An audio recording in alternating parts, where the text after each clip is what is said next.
धेरै नेपालीलाई थाहा छैन नागरिकता सम्बन्धी कसुरमा हुने सजाय।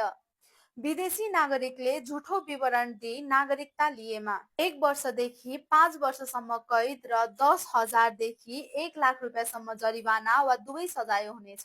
विदेशीलाई नागरिकता दिलाउन शनाखत वा सिफारिस गर्नेलाई 6 महिनादेखि 3 वर्षसम्म कैद वा 25,000 रुपियाँदेखि 50,000 रुपियाँसम्म जरिवाना वा दुवै सजाय हुनेछ।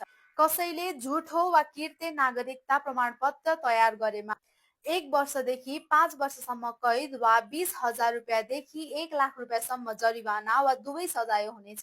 कसैले सक्कल नागरिकताको विवरण आफू खुसी सच्याएमा 3 महिनासम्म कैद वा 10,000 रुपियाँसम्म जरिवाना वा दुवै सजाय हुनेछ।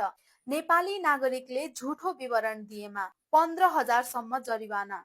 नागरिकताको प्रमाणपत्र दिने अधिकारीले जानी जानी बदनियत राखी प्रमाणपत्रको विवरण सच्याएमा 15,000सम्म जरिवाना हुनेछ।